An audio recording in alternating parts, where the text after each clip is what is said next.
BJP সরকার ক্ষমতায় এলে জগদ্দলের Atpur Exide কারখানার অস্থায়ী শ্রমিকদের স্থায়ীকরণ করা হবে। শনিবার জগদ্দল কেন্দ্রের দলীয় প্রার্থী রাজেশ কুমারের সমর্থনে আটপুর এক্সাইড ব্যাটারি কারখানার গেটের সভায় হাজির হয়ে এমনটাই বললেন শ্রমিক নেতা তথা নোয়াপাড়া কেন্দ্রের বিজেপি প্রার্থী অর্জুন সিং।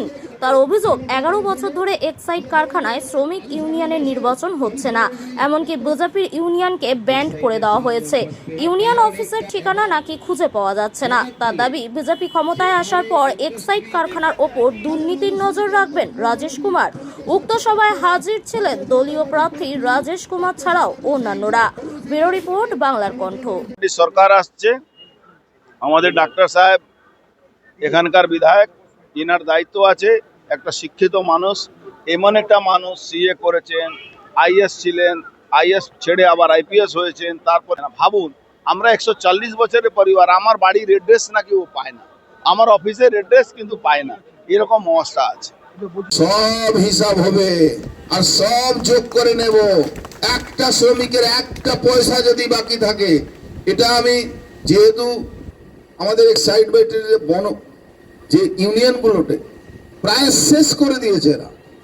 আজকে একটা শ্রমিক কত কম পয়সা পাচ্ছে, তারা জীবনের ঝুঁকি নিয়ে এখানে কাজ করতে আসে।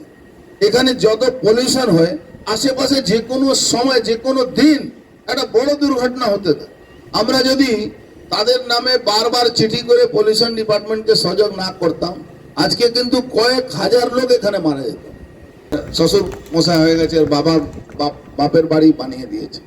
লেবার মিনিস্টার এমন একটা চোর, 25,000 টাকা কোম্পানি লোকেরা যায়, তারপরে সে মিটিং ডেকে দেয়। কিন্তু একটা শ্রমিক ইউনিয়ন ওকে 10 দিন 10 বার চিঠি দেবে, ওর জন্য কোনো মিটিং ডাকবে।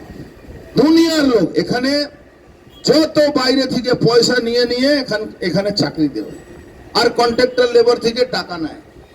আমরা দায়িত্ব নিয়ে বলছি, আমরা বারবার বলেছি, এখানকার চাকরি তারই হবে, এই এলাকার আশেপাশে ছেলেদের চাকরি হবে, এই এলাকার আশেপাশে ছেলেদেরকে পার্মানেন্ট করতে হবে।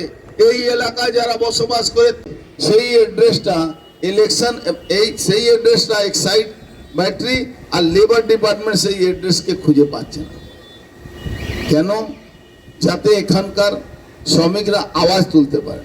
আমি সবসময় পক্ষপাতী একটা জিনিস, ইন্ডাস্ট্রিও চলবে আর লেবারও বাঁচবে। পার্মানেন্ট করেছিলাম আমরা, আর তারপরে তৃণমূলের দালালি করবেন, আমরা চুপ করে থাকবো, শ্রমিকের উপরে গলা কাটবেন, শ্রমিকের সমস্ত পাওনা দাওনা দেবেন না। আপনি জানেন এখানে এগ্রিমেন্ট হয়, এগ্রিমেন্ট যেদিন থেকে লাগু হয় সেদিন থেকে পয়সা দিতে হয়, যা এগ্রিমেন্ট হয়। আর এখানে যখন থেকে তৃণমূল এগ্রিমেন্ট করতে শুরু করলো, তখন থেকে এগ্রিমেন্ট 4 বছর 5 বছরের মধ্যে খেপে খেপে দেবে। এটা কোন দেশের আইন রে ভাই?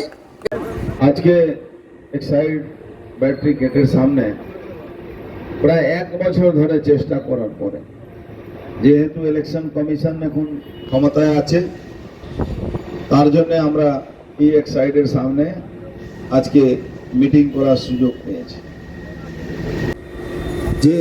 যেখানে শয়ে শয়ে মানুষ রোজগার করেন, শয়ে শয়ে মানুষ আশেপাশে তাদের পরিবারকে তাদের জন্য বাঁচতে হয়। আমরা সবসময় চাই ইন্ডাস্ট্রি চলুক, কিন্তু কিছু লোক আছে, আপনারা জানেন 8 দিন এই ইন্ডাস্ট্রিতে আইটি রেড করেছিল। আপনারা এটাও জানেন ইউনিয়নের অ্যাড্রেস পাওয়া যাচ্ছে না। আপনি ভাবুন কি যারা যে অ্যাড্রেসটা